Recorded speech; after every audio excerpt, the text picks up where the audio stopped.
बोले सियावर रामचंद्र भगवान की जय। जैसे कि आप सब लोग देख रहे हैं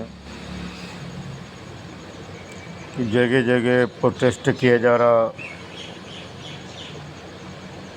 और हमारे जितने भी 13 अखाड़े हैं उन अखाड़ों से भी आह्वान किया जा रहा है कि जो पार्लियामेंट में बैठे हुए बिहार के पप्पू यादव, जिसने संतों का बड़ा अपमान किया, जिसने हमारे प्रभु श्री राम जी के आराध्य का अपमान किया, वो भी संसद के बाहर पार्लियामेंट जहाँ चल रही थी वहाँ पर साधुओं का वेश धारण करके, जूते चप्पल पहन करके, जैसे आप लोगों ने सुना है, एक काल नेमी, एक भस्मासुर और एक जो राजनीतिक में बैठे हुए टट्टू हैं, जरासंध जैसे लोग, जिन्होंने काल नेमी के रूप धारण करके हमारे प्रभु श्री राम जी के जूते पहन करके और वहाँ पर प्रभु श्री राम जी के जो दान पेटियों की चोरियों की बात है वो की गई।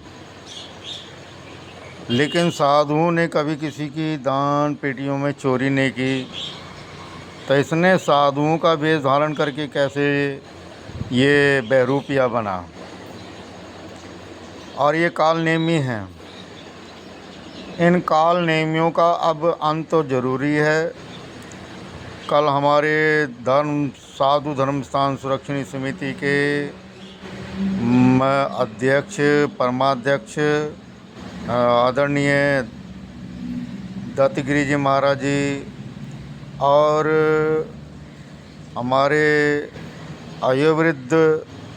वयोवृद्ध बनोटी के महंत पूज्य स्वामी रामेश्वर गिरी जी महाराज, छन्नी से हमारे मोहन गिरी जी महाराज, जिन्होंने पूरे संत समाज को इकट्ठे करके कल जम्मू में रैली निकाली है और सीधे चेतावनी दी उन काल नेमियों को, अगर वो माफ़ी नहीं मांगते हैं तो जहाँ भी मिलेंगे उनको काट दिया जाएगा,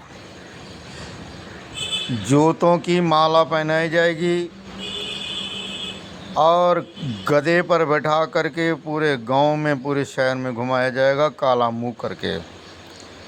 अगर वो माफ़ी नहीं मांगते हैं तो इसका परिणाम उन तीनों काल नेमियों के जो मंत्री हैं उन सब को इसका भुगतान करना पड़ेगा, क्योंकि जैसा खाओगे अन्न वैसा बनेगा इनका मन। इसलिए काल नेमियों का अब अंत करना ज़रूरी है। भगवान कृष्ण जी ने भी काल नेमी को, बड़ा अहंकार हो गया था कि मेरे को कोई मार नहीं सकता, लेकिन भगवान कृष्ण जी ने काल नेमी का अंत सोच लिया था। तो इसलिए काल नेमी जैसे लोग पनपने नहीं चाहिए। और हम सब हिंदुओं से मैं निवेदन करना चाहता हूँ, इन भगोड़े नेताओं के पीछे दौड़ना बंद कर दो, वरना आज नहीं तो कल आपको पछताना पड़ेगा। ये लोग अपनी पॉलिटिक्स के लिए आप सबको मूर्ख बनाने में लगे हैं। इसलिए मैं सभी संतों की ओर से महामंत्री होने के नाते मैं आह्वान करूंगा कि सभी साधु जागो और एकजुट होकर के इन काल नेमियों का अंत करना ज़रूरी है। इसलिए मैं ये वीडियो पूरे लोग सुने, शेयर करें, देखें और जहाँ कहीं भी वो मिले पप्पू यादव, उसको पकड़ करके जूतों के हार गधों पर बैठा करके साधु अखाड़ों ने, 13 अखाड़ों के हमारे साधुओं ने आह्वान किया है कि उसको इसका भुगतान करना पड़ेगा और आगे कोई ऐसी गलती ना करे कि लाल कपड़े भगवा पहन करके संसद का भी अपमान करे और वहाँ मेरे आराध्य प्रभु श्री राम जी का जो 100 125 करोड़ लोगों की, हिंदुओं की आस्था है, उसने खिलवाड़ किया है और वो माफ़ी नहीं मांग रहा है। इसलिए उसको पकड़ा जाए जल्दी से जल्दी और उसको जूतों के हार गले में पहना करके पूरे इलाके में घुमाया जाए। जहाँ कहीं भी हो, चाहे दिल्ली में जाए चाहे बिहार में जाए, तो कहीं भी छुप जा, साधु निकाल करके तुझे बाहर निकालेंगे और तुझे साधुओं की माफ़ी मांगनी पड़ेगी साधुओं से, वरना तुझे अपने आप को सचेत हो जा। अगर इन दोनों काल नेमियों के साथ में तू भस्मासुरों के साथ में चाहता है कि मेरा कुछ ना हो, तो इन सबको छोड़ और साधु सन्यासी कैसे बना जाता है ये अखाड़ों ने तुझे अब बताना है। हरिद्वार में ले जा कर के पूरे सिर मुंडवा देंगे और तेरी जो वो है वो सब कटवा देंगे, तब जा कर के तू साधु बनना। इसलिए साधु के लाल कपड़े पहन करके कहीं ऐसा गलत काम नहीं कर।